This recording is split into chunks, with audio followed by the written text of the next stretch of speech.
Hello, today we are going to simulate about the RC time constant. I think you have heard about RC time constant.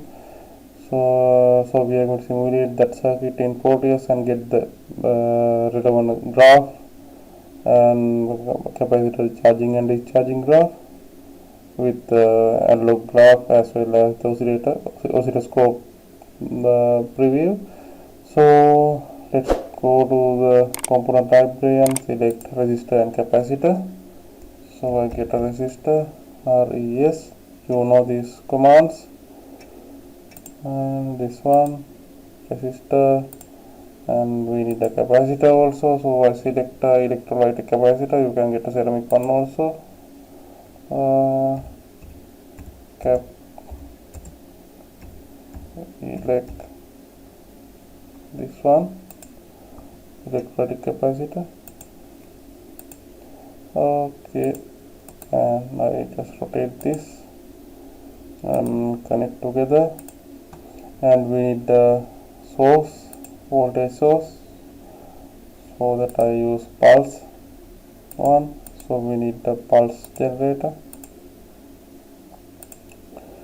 So this is the pulse generator. So we need the square signal.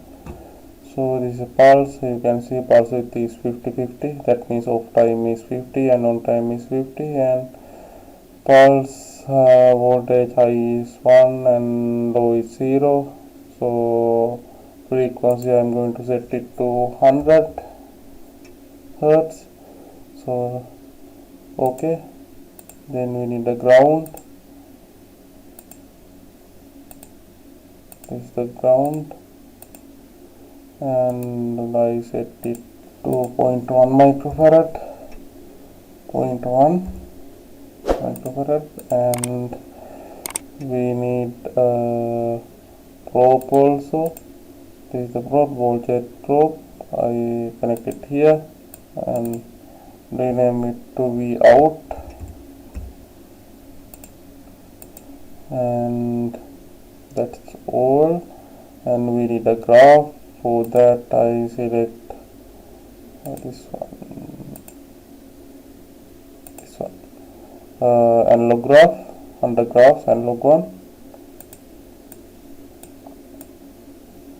this one, analog graph. Then I drag and drop onto the analog graph the V out,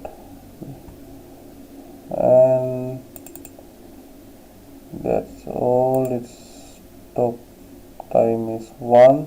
So let's simulate and see what's happened, and we can change those parameters. Let's simulate the graph. So you can see it's too much high, so we need to reduce it. So let's reduce to 10 millisecond stop time. You can see the charging and discharging.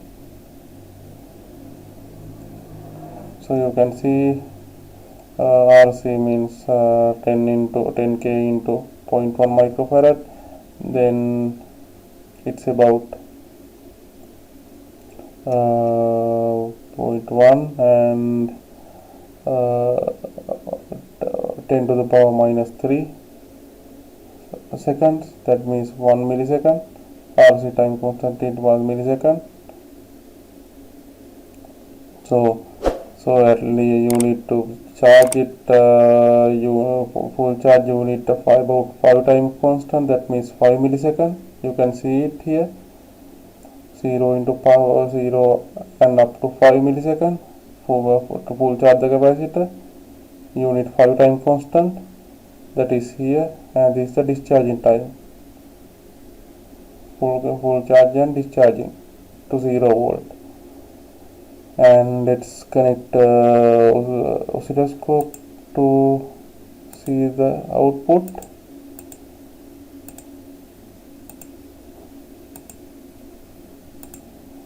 Let's connect it here and observe the changing voltage over the oscilloscope channel.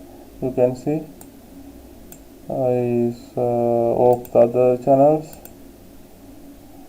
and this one, you can see this one I increase the amplitude.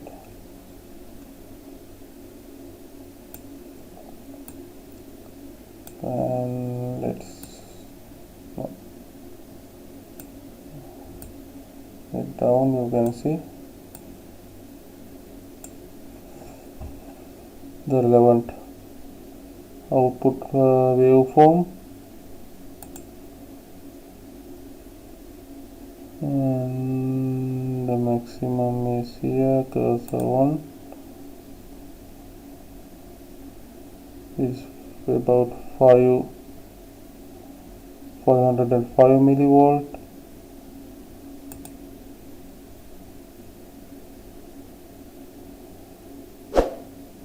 and low one is about minus 495 millivolt. And you can see, just remove these cursors.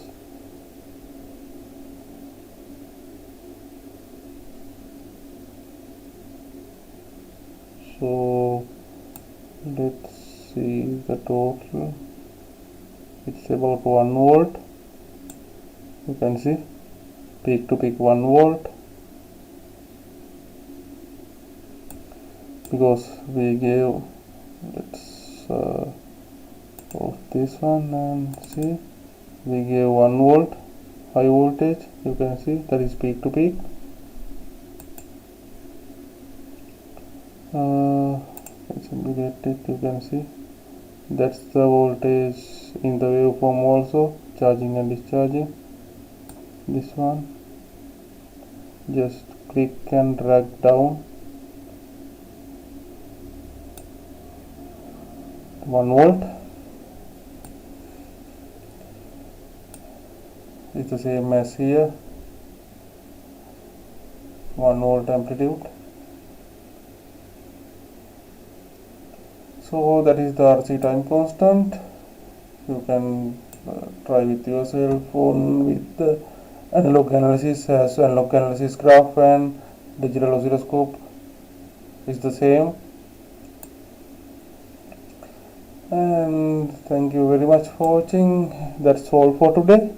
You can try yourself. There are more videos like this, how to find the RC time constant, and there are more videos about different analog and digital practicals.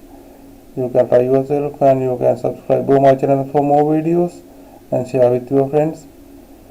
And thank you very much for watching. We will meet with another video.